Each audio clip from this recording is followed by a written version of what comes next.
So we have the Great British Bake Off that has started officially, and we see that Dan goes home, and nobody really saw that coming. And the bakers are raring to go. He's doing the Bake Off thing.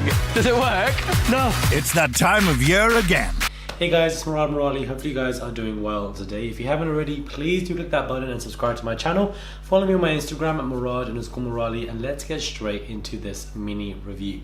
So the Great British Bake Off has now officially started, and it's come back onto our screens for the next 10 weeks or so at 8 p.m.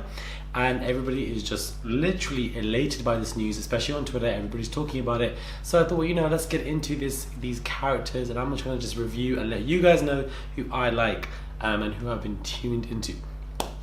So we have the young boys like Henry and Jamie, who I'm already warming up to, simply because they are, that age range where they're innocent when it comes to baking. They don't know much, they should know much, and they do spectacular work for people of their age. They're struggling and they don't know how to deal with their emotions when it comes to very intense level situations, i.e. with Jamie, where he gets quite emotional, kind of walks off, doesn't know what to do, messes up twice and thrice.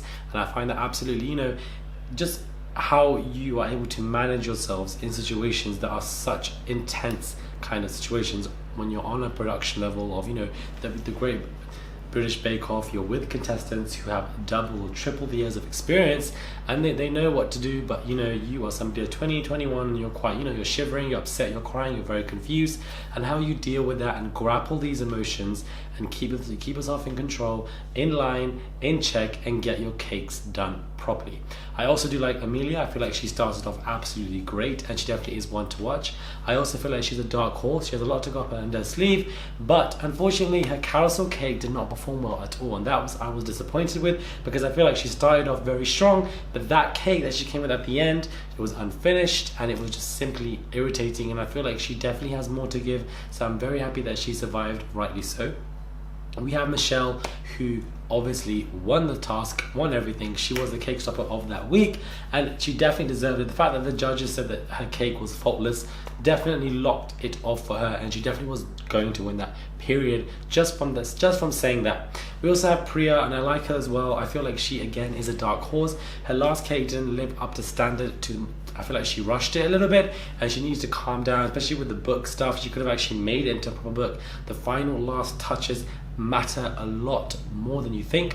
I do feel like the final task was definitely great in terms of the fact that your childhood cake, this is where you're putting your own creativity, you're putting your own personality, and you are pouring it all over your cake to make sure which one stands out the most, because that is a direct reflection of you, yourself, and your personality. And that's what I really liked about this kind of task. It was very effective and creative, and definitely well intense as well. We also have Dan, who unfortunately went home. I feel like his last cake, the issue was the fact that the judges were looking for the passion fruit. There was no passion fruit in the cake.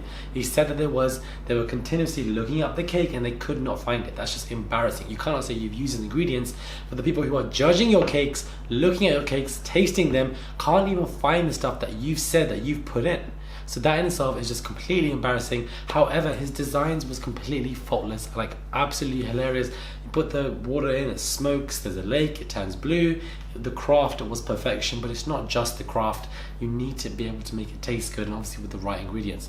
We have the other guy whose name's got off my head, who kept cutting his finger. I felt that was absolutely hilarious when he just kept on cutting his fingers. He didn't know what to do, he was panicking. And that's what I mean, the young boys there's quite a lot of them in this competition this season, and I feel like that in itself is just like something that young people can relate to, because they're seeing them struggling and they're panicking, and they're with contestants who are triple, double their age, as I've said. So that helps them and kind of worsens their stress for them, most definitely. So let me know your thoughts are on this very mini review. I thought I'd do this first and foremost so that you guys can, if you guys watch the show, if you guys want me to continue reviewing this, show, let me know. I thought I'd give a taster review, so just to get kind of a feedback from you guys to see if you guys are here for it or not. If you guys are, I will continue to review this, but if not, then that's totally fine as well. So let me know your thoughts are, because this is the biggest Bake Off show in the UK. Everybody watches it, and it's been for the 10 years. It's absolutely phenomenal, and it's just so damn addictive, and recently it's moved to channel 4. Let me know what your thoughts are. Do subscribe, please click that button for daily consistent videos. Apologies for my voice, it's quite hoarse. unfortunately, but hopefully you'll get back together soon. And subscribe to my channel, and I'll catch you guys soon for another video.